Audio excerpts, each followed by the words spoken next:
ಈ ಊರಿಗೆ ಸಂಬಂಧಪಟ್ಟ ಹಾಗೆಯೂ ಕೂಡ ಸುಮಾರು 100ಕ್ಕೂ ಹೆಚ್ಚು ಸ್ಥಳಗಳನ್ನ ವಕ್ಫ್ ಅಂತೇಳಿ ಮೆನ್ಷನ್ ಮಾಡ್ಕೊಂಡಿದ್ದಾರೆ.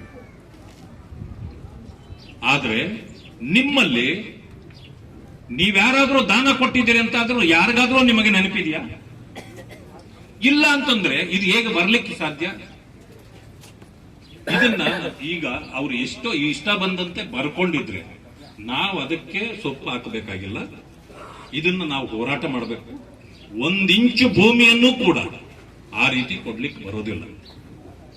ಆಕಾರ ಜನತಾ ಪಕ್ಷದ ಮುಖಂಡರುಗಳು ರಾಜ್ಯದ ಮೂಲೆ ಮೂಲೆಗಳಿಂದ ಹೋರಾಟವನ್ನು ಪ್ರಾರಂಭ ಮಾಡಿದ ಮೇಲೆ ಈಗ ಜನರಿಗೆ ಒಂದು ಭರವಸೆ ಬಂದಿದೆ, ನಮ್ಮ ಜಮೀನುಗಳು ಇನ್ನು ಮೇಲೆ ಹೋಗೋದಿಲ್ಲ, ಹೇಗೋ ನಮಗೆ ವಾಪಸ್ ಕೊಡಿಸ್ತಾರೆ ಅಂತಕ್ಕಂಥ. ಆ ಕಾರಣದಿಂದಲೇ ಮುಖಂಡರುಗಳೆಲ್ಲರೂ ಕೂಡ ನಾವು ಬಂದಿರತಕ್ಕಂಥದ್ದು ಕೂಡ. ಆದ್ರೆ ಸರ್ಕಾರ ಯೂ ಟರ್ನ್ ನೋಡಿದೆ. ಜಮೀರ್ ಅಹಮದ್ ಅವರು ಏನ್ ಹೇಳಿದ್ರು? ಮುಖ್ಯಮಂತ್ರಿಗಳ ಆದೇಶದ ಮೇಲೆ ನಾನು ಇದೆಲ್ಲ ಮಾಡ್ತಾ ಇದ್ದೀನಿ ಅಂತ ಹೇಳಿದ್ರು. ಹಾಗಿದ್ರೆ ಮುಖ್ಯಮಂತ್ರಿಗಳು ಸಚಿವರಿಗೆ ಆದೇಶ ಕೊಟ್ಟಿದ್ದಾರೆ ಅಂತ ಆಯ್ತಲ್ಲ, ಸತ್ಯ ಅವರೇ ಹೇಳಿದ್ದಾರೆ. ಅದಾರು ನೋಡಿದ್ರು.